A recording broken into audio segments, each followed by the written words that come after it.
Bonjour à toutes et à tous. Je vous retrouve aujourd'hui pour la deuxième partie de la vidéo qui sera consacrée notamment aux 5 romans les plus courts qui ont été écrits dans la littérature. J'ai choisi volontairement 5 livres qui m'ont fait plaisir, qui m'ont plu, et je vais vous les présenter maintenant. On va commencer bien sûr par euh, Jean Giono, L'homme qui plantait des arbres. Alors, Jean Giono, c'est un grand écrivain. C'est un écrivain qui a écrit Le Hussard sur le toit. Il a aussi. Il n'en est pas à son premier coup d'essai, hein, donc il a écrit de nombreux romans. Et là, il va avoir une commande pour un magazine américain qui s'appelle The Writer's Digest. Et on va lui demander d'écrire quelques lignes pour ce magazine. Et il va choisir l'histoire de cet homme, Elzéar Bouffier, qui va planter des glands dans un désert aride, dans une partie de la France où c'est où il y a un sol qui est vraiment brûlé par le soleil, où il ne pousse rien. Et pendant des années, cet Elzéar Bouffier, cet homme, va planter des glands. Il va faire renaître une forêt, une danse. Et c'est un hymne à la nature. C'est un très beau texte. Et je vous le recommande. Alors, ensuite, on va parler du monde comme il va, de Voltaire. Alors, Voltaire, c'est le maître de l'ironie, bien sûr. Il a écrit des textes fantastiques, notamment Candide, que tout le monde connaît. Mais il est un peu moins connu pour ce texte-là, Le monde comme il va. Alors, ça raconte l'histoire de Babouk. Babouk qui est envoyé sur Terre pour enquêter sur la ville de Persépolis. Et cette ville de Persépolis, on se doute, on pense notamment que c'est Paris.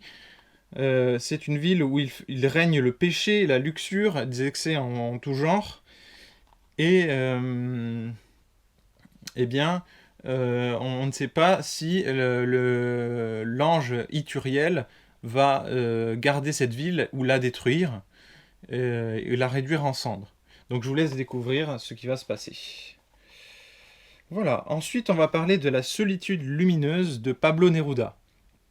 Alors, dans le livre La solitude lumineuse de Pablo Neruda, on y découvre un style qui va être descriptif. C'est une véritable plongée dans l'Inde qui est proche de la libération. Donc à l'époque, il y avait ce combat indépendantiste contre l'occupant anglais. Et dans ce texte, on va découvrir qu'est-ce que l'Inde de cette époque-là. Donc on va y croiser notamment Nehru, hein, l'indépendantiste, on va y croiser Gandhi, l'autonomiste, on va y croiser Bose, on va y croiser plusieurs figures révolutionnaires, si on peut dire, qui vont permettre à l'Inde de se libérer de cet occupant anglais. Donc c'est un très, très bon texte et moi j'ai vraiment apprécié.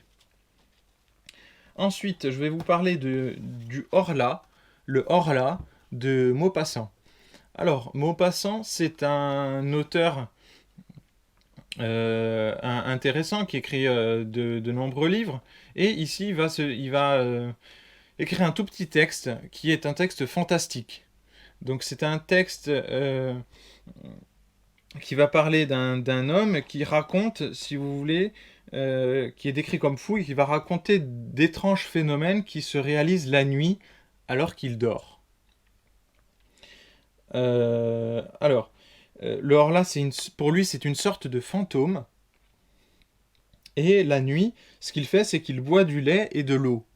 Euh, il apparaît sur un trois-mâts, donc qui est représenté ici. Donc ce fantôme, il apparaît sur ce trois-mâts à la fin de l'histoire. Donc ce texte, il est très très court, il fait une cinquantaine de pages, et c'est un texte qui est assez intéressant, donc je vous le recommande aussi.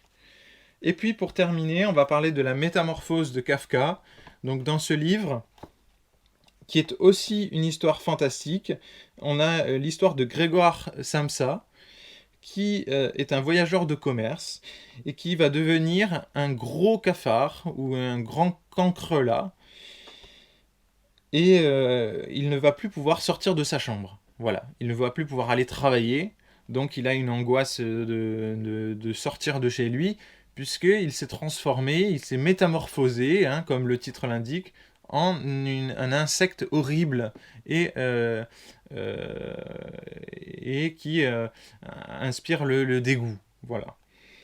Alors, c'est un classique de la littérature, donc c'est plutôt, si vous voulez, un incontournable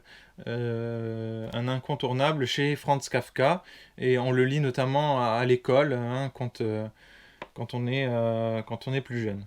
Voilà. Donc, on se retrouve dans quelques vidéos pour parler des 5 autres livres les plus courts de l'histoire de la littérature. Je vous remercie, à bientôt.